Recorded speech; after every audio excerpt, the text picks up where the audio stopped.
Over the last 3 episodes, you've heard from 3 women as they started to uncover what's really happening in their wardrobe. We've heard the emotions, the frustration, the self-doubt, and we've seen the patterns begin to surface. The aha moments begin to unfold. And here's what I know. You can see every single one of those patterns and still not know how to get dressed in your own style. You can understand why nothing feels right, yet you can still wake up the next day and reach for the same things. And this is where our style essences come in as the true indication and blueprint of our own authentic style. Hi, I'm Sarah Gale, founder of Wearing Your Worth and the host of this podcast. Thanks for joining me in another episode where we dive deep into the relationship with your clothes and how to truly uncover your own style from the inside out. So if you've been listening to episodes 7, 8, and 9, I thought it'd be a good time to just stop and recap, just unfold a little of what we've been hearing. Because the conversations with these 3 women in the group format, Simone, Liz, and Tash, they were very real, very honest, and very much happening in the moment. So today, I decided to fly solo, and what I want to do in this episode is to help you understand what was actually happening underneath those conversations and really how they might apply to you. So let's start with episode 7. What we were really exploring in this episode was the emotional relationship with our clothing. Like, why do I not feel great in my clothes? That sense of, I just don't feel like myself. Or it feels like there's a gap between who I am and how I'm showing up. So what we did to do this was we asked some questions about the wardrobe that went way beyond the clothes. And when we go to our wardrobe in the morning to get dressed, what do we actually say to ourselves? Now, this question brought up some really deep insight and some really big ahas to the women in the group, because it's not often that we stop and actually ask ourselves these questions. So it might be a great idea for you as a follow-up to next time that you get dressed, just to stop and listen to the voices inside your head and just hear what they're saying to you. So when I work with clients, it's like we always come with, okay, a very common question, what's the weather and where am I going? Of course, they are things that we want to know. Okay, that's really normal. I do that all the time. I have to. I'm putting context around what I'm about to wear. But after that, then you want to hear, okay, what do I actually say to myself? Now, some of the most common things I hear clients say, and I know I definitely used to be in this boat, and if I can feel some anxiety, some of these things may come up for me as well. And so I just listen and I go, oh, thanks for sharing. Thanks for sharing. So it might be something like, I can't wear that. I wore that last week. It might be, oh, what will they think about me? It might be, what will everyone else be wearing? Will I fit in? Will I belong?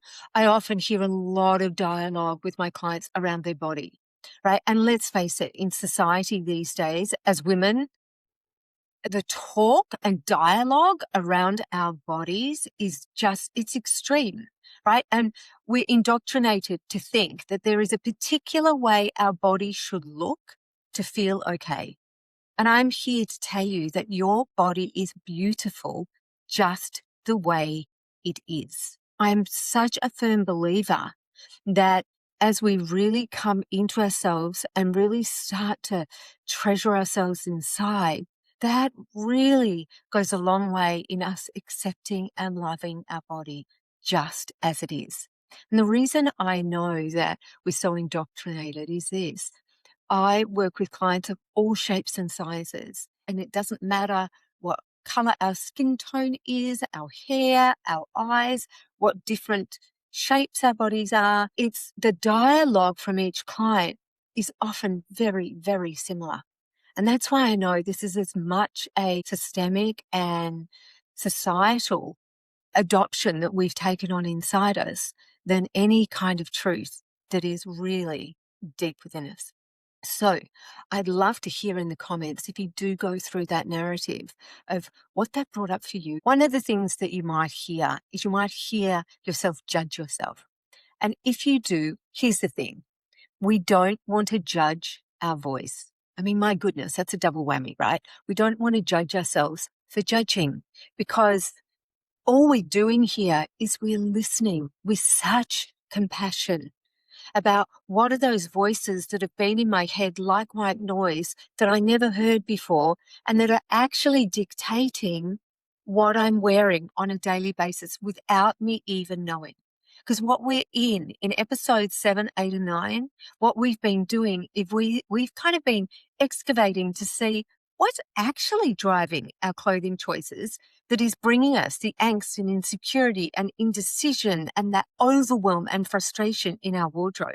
Because here's the thing, when we've got these voices and patterns and programs that are playing out and are actually governing the choices that we make, then when we go out, if we think that the problem in our wardrobes is that we need different clothes, then when we go out and buy new clothes, we're still buying from those voices in our head. So if you ever wondered why you get home with clothes and it felt great in the store, or you look at them online and say, yeah, that'll work for me, and you get them home and then you go, oh, this just doesn't work. And often that's because those voices have come up again. And it's also that you're choosing that clothing from those voices. Now let's move on to episode 8. Okay, so episode 8 was the women, so Tash and Simone and Liz, all went through a wardrobe reflection exercise, which took them into their wardrobe to discover the different relationships that they had with different parts of their wardrobe. Now, with this, what it allows us to do is to really consider how we relate to the different parts of ourselves inside and what we give space to and what we don't. And here's the thing, what they found out was that their wardrobe was not random. Their wardrobe was actually reflecting their lives. So it showed, as I said, where they allowed space for expression and where they didn't. It showed where they were showing up and where they weren't. And it allowed us to contemplate the roles that we play in our life. And sometimes in those roles, like our careers or mothering or relationships, we get to see where we actually allow ourselves to show up and where we don't. And one of the big pieces in this episode was around motherhood. And this often comes up with my clients, and whether we really allow, and I'm a mum myself and I was a single mum, still am a single mum, but my kids are grown up now. But when they were growing up, it was, I didn't give myself as much time to really consider, how do I really honor me in my clothes, in my everyday with my kids, right? Because parenting becomes so much about doing rather than being. Like, we've always got such a list of things to do that we tend to put ourselves on the bottom of that list. But here's the thing. The relationship that we have with our wardrobe is the same as the relationship that we have with our life. So where I wasn't putting time into really honoring myself, into really expressing my true essence and allowing myself to come into congruency in my energy, in what I wore, meant that it was actually costing my own energy out in my life and in my parenting. So once I found my style essences, I just found that I became a lot more present. I had a lot more accessibility to more energy. And I know I'm not the only one. I've had this feedback from a lot of clients as well. So sometimes we can find, as mums in particular, that we think we're doing the right thing, kind of going, oh, just put on what's easiest and what's clean and what fits. And so dressing becomes functional. And when it becomes functional, what's happening is it's actually our masculine is taking over from our feminine in what we wear. So the way that we're choosing is coming from function and efficiency, which is a very logical left brain masculine type approach. as opposed to, oh, what do I really feel like embodying today? And I don't know about you, but when I say that, I can so feel a different energy running through my body. A smile comes on my face, and I feel that honoring of myself. And I know that I will turn up in a different energy, a fuller energy, a more present and more, I want to say commanding energy just in my own, in my own self. So episode 8 was very much around that. And it's a great listen if you haven't listened to it. So I would suggest if you haven't done that wardrobe exercise, it's a great one to do. And it's free. It's a download on my website. And I really recommend just going in and just investigating, how do I feel about the different parts? And then staying curious, like really, really curious about what that is. Okay, let's move to episode 9 now. This is where we went deeper again, right? Right into the patterns, into the conditioning, into the dialogue and the kind of the programs that we're unconsciously running that are actually driving the choices of what we wear, often even without realizing it. And each of the women found this, and there were quite a few ahas. There were a lot, actually, of ahas of, oh my gosh, I've never looked at my wardrobe like that. And I've never realized that I've never realized those programs were dictating what I'm wearing. So it's a really strong awareness into these different programs.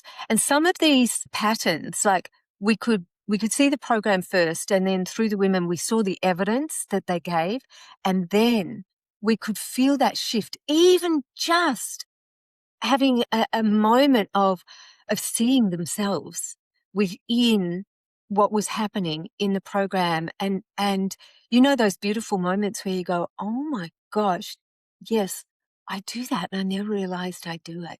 So here's the thing though, that with the patterns, there are lots of different patterns that we play, right? And if we're not awake to them, then if we go and then try and change our style, or we want to find our own true style, unless we're awake to those patterns, we're going to look for our new style amongst the same mindset of those patterns. And that's why I always say to people, we have to go through the programs and patterns and literally like the episode 7, 8, and 9 before we can come in to find our style essences. Because otherwise what's going to happen is those style essences are going to be chosen by the patterns already in your mind.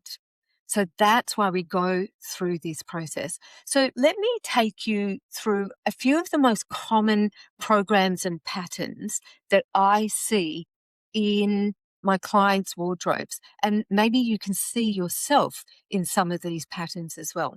So some of these patterns can look like playing small. This looks like modifying what you dress so that you blend in and don't stand out. And you might put something on and then it's like, I might be too seen in this, or you may well look for safety. And safety may have been this feeling of familiarity. And maybe you don't want to appear like too much, or you don't want to appear like you're trying to stand out, or that you're overdressed. Because what we found with one of the women in episode 9, I think it was that overdressed or underdressed meant, actually, I'm not afraid of being overdressed or underdressed. I'm actually afraid of how do I deal with the attention if I am overdressed or underdressed? It's fascinating what goes through. So playing small can be one pattern.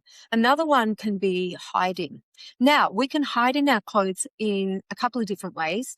There's a beautiful Brene Brown quote that goes something like this: don't shrink, don't puff up, just stand your sacred ground. And I love that because it so relates to the wardrobe, right? So we can hide in our clothes by shrinking, which is similar to playing small. Like we can kind of hide behind them. We can shrink in them. We can hide ourselves by puffing up.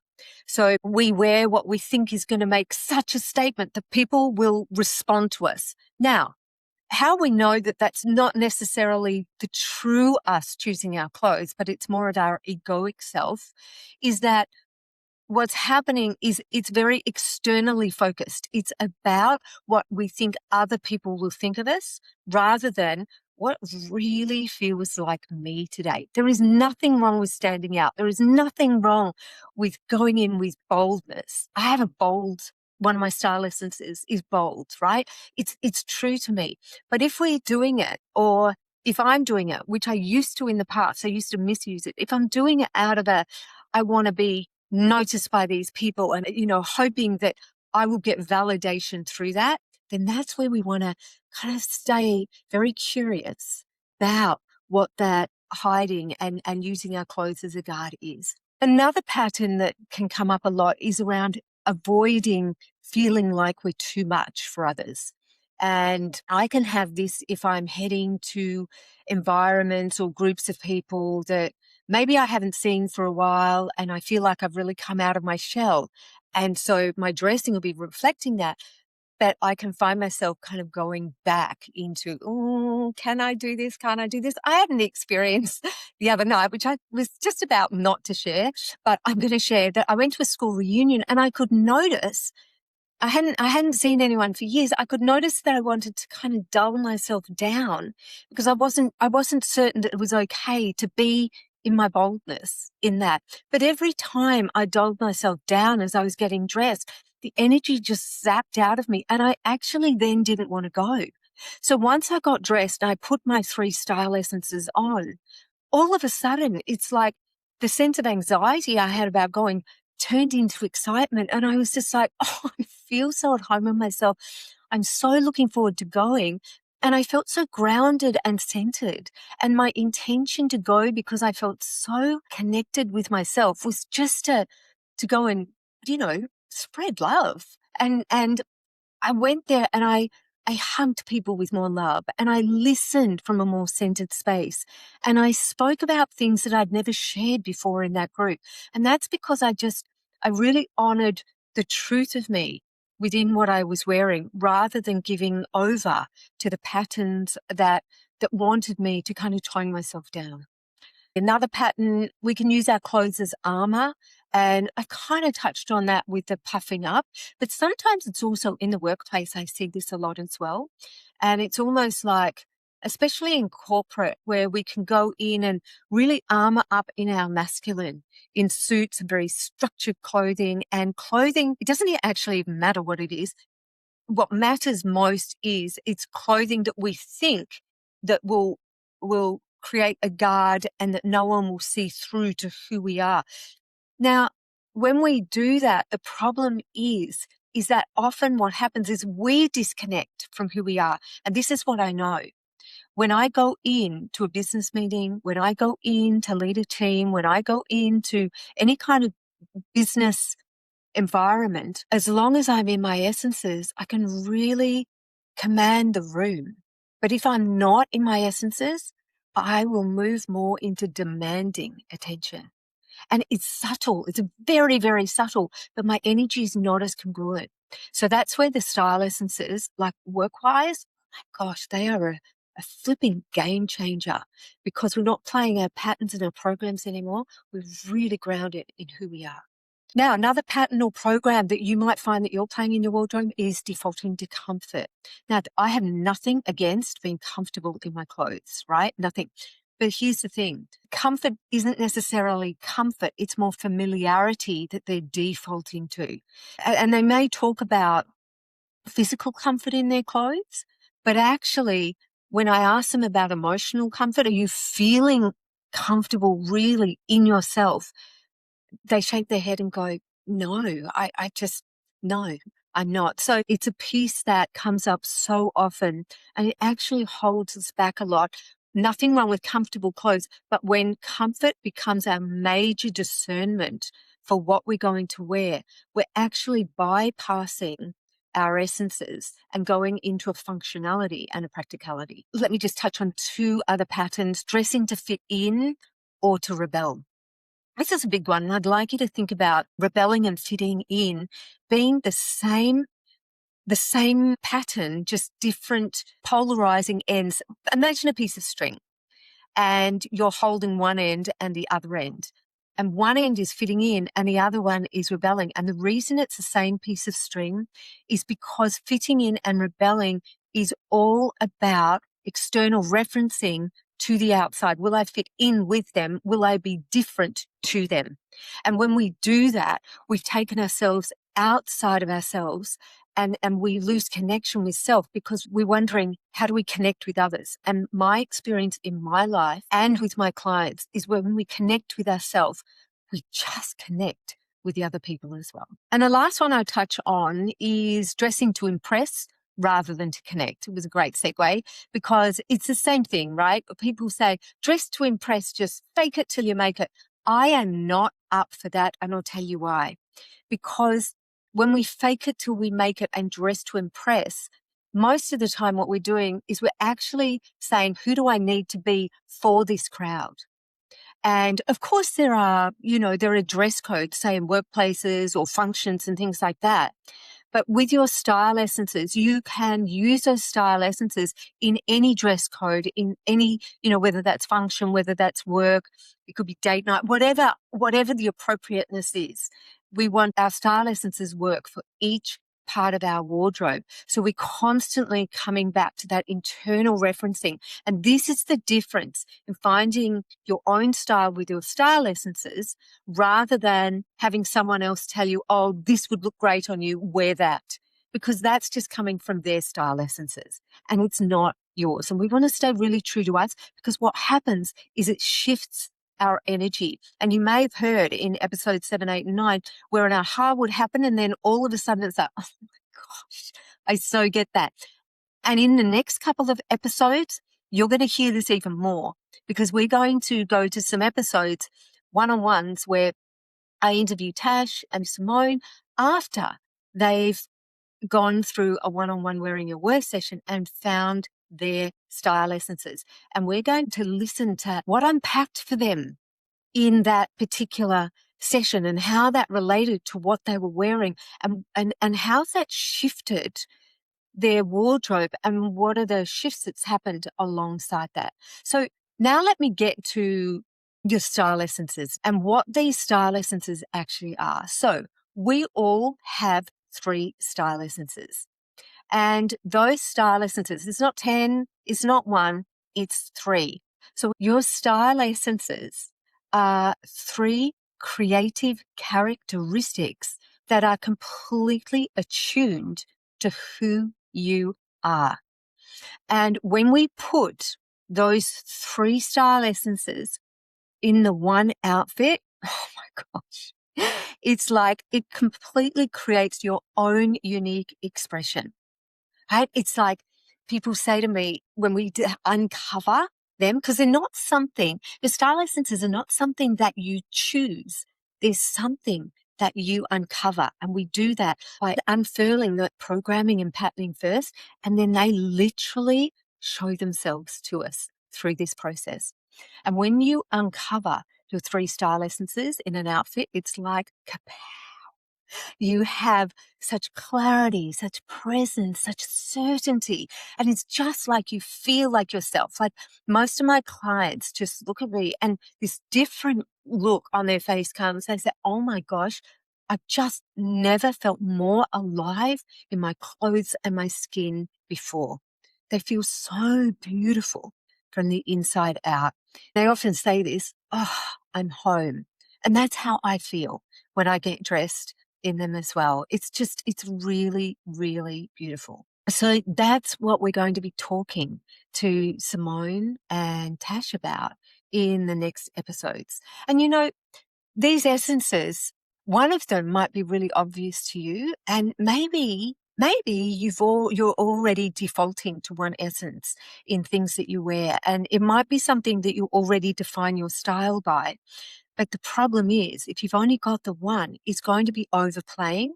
And if it's overplaying, then your other 2 style essences are hidden or resistant.